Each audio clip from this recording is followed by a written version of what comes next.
సకల మంత్రముల సంభవమూలము. శ్రీ విష్ణు రూపాయ నమః శివాయ.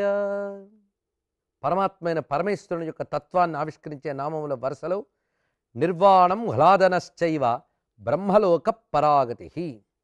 ఆనందస్వరూపుడు అని చెప్పినటువంటి నామములు నిర్వాణం హ్లాదన.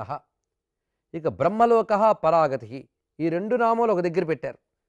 దీని భావం మోక్షస్వరూపుడు అని చెప్పడం. ఈ రెండు నామాల యొక్క ఒకే పరమార్థం మోక్షము. ఇక్కడ మోక్షము అనగా ముక్తి అన్న ఒకటే అర్థం.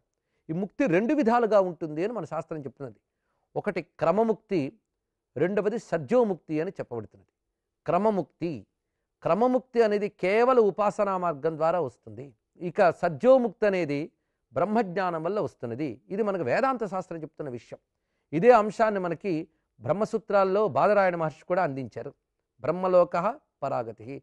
క్రమముక్తి వల్ల వచ్చేది బ్రహ్మలోకము, సజ్జోముక్తి వల్ల వచ్చేది పరాగతి.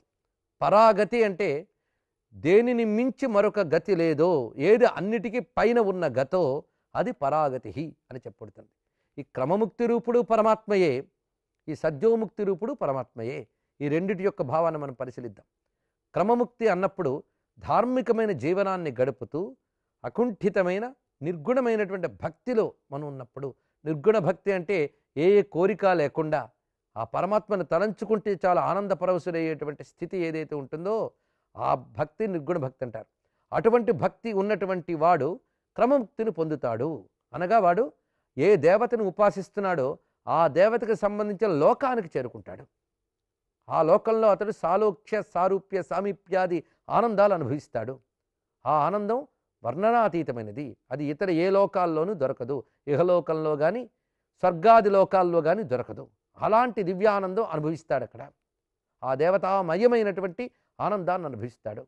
అలాగ అనుభవించే ముక్తిని బ్రహ్మలోక అని అంటారు. ఇక నిర్గుణ భక్తికి చెందినటువంటి వారు ఇక్కడ ఈ క్రమంలో మనం ఆలోచిస్తే ఇక్కడ నిర్గుణ భక్తికి అర్థం ఏంటంటే పరమాత్మ సర్వవ్యాపకుడు అని తెలుసుకుని, తనకి పరమాత్మకి భేదం లేదు అనే స్థితి తెలుసుకుని, ఈ దేహాంద్రియాదులకి అతీతమైనటువంటి ఏ ఆత్మచైతన్యం ఉన్నదో అతడే పరమాత్మని, అతడే నేను అని తెలుసుకుని ఎవడైతే తాదాత్మ్యం చెందుతాడో అతడు ఇక్కడే ఈ లోకంలోనే మనోలయాన్ని పొందుతాడు. అయితే ఇటువంటి వారు చాలా అరుదు. వీళ్ళని జీవన్ముక్తులు అంటారు.